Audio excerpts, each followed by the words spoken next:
জরাজীর্ণ ঘরে চলছে রাজগঞ্জের মনুয়াগঞ্জ পোস্ট অফিস। দরজা জানালা ভাঙা, টিনের চালে জং ধরে বড় বড় ফুটো তৈরি হয়েছে। বৃষ্টি হলে জল দাঁড়িয়ে যায় ঘরের মধ্যে। মেঝেতে উইপোকা মাটি তুলে ঢিপি দিয়েছে।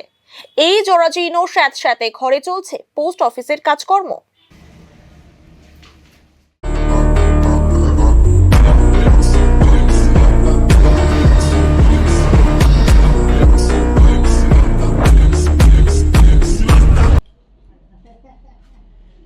মনুয়াগঞ্জের হরিহর নিরাশ্রয় সেবাশ্রমের ছোট্ট একটি ঘরে 2001 সালে পোস্ট অফিসটি পথ চলা শুরু করে। আশ্রমটি তৈরি করেছিলেন হরিহরানন্দ মহারাজ। তিনি থাকাকালীন আশ্রম বেশ জাঁকজমক ছিল। 2015 সালে মহারাজ প্রয়াত হন। তারপর আশ্রমটি অভিভাবকহীন হয়ে পড়ে। দেখভালের অভাবে আশ্রমটি কার্যত পরিত্যক্ত অবস্থায় পড়ে রয়েছে। একই অবস্থা পোস্ট অফিসের ঘরটি। মনুয়াগঞ্জ পোস্ট অফিসের অ্যাসিস্ট্যান্ট পোস্টমাস্টার আব্দুল রহিম আলী বলেন, অফিস ঘরটি জরাজীর্ণ হয়ে গিয়েছে। বৃষ্টি হলেই ঘরে জল দাঁড়িয়ে যায়। পোস্ট অফিসের মাধ্যমে প্যান কার্ড, আধার কার্ড সহ বিভিন্ন গুরুত্বপূর্ণ নথি মানুষের কাছে পৌঁছায়। সেই সব নথি ও পোস্ট অফিসের কাগজপত্র ঘরের মধ্যে রাখতে সমস্যায় পড়তে হচ্ছে।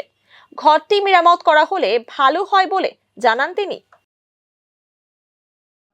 মানে এই যে কাগজপত্রগুলো এখানে থাকে, এইটুকু একটু অসুবিধা হয়। বর্ষাকালে আমাদের এখানে থাকাই অসুবিধা হয়ে যায়। এইভাবেই চালানো হচ্ছে। এইভাবে মিনিমাম তো 3-4 বছর ধরে এইরকম চলছে। হ্যাঁ, জানানো হয়েছে অনেকবার।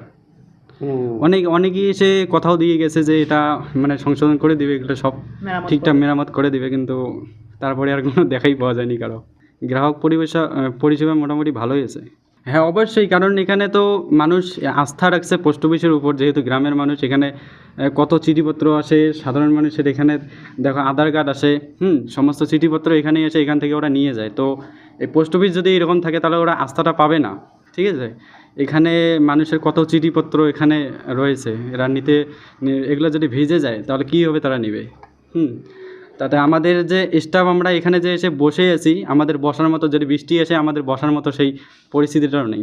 আমরা এখানে 2 জন স্টাফ রয়েছি। নষ্ট আমরা সেই মতো করে রাখি আর কি, আমরা বাইরে রাখি না আপাতত। যেদিকে জল পড়ছে না ওইদিকে আমরা ওই এর ভেতরেই রাখি। মেরামত করলে অনেক সুবিধা হবে। আমার নাম হচ্ছে আব্দুর রহিম আলী, আমি হচ্ছে এখানকার অ্যাসিস্ট্যান্ট ব্রাঞ্চ পোস্টমাস্টার।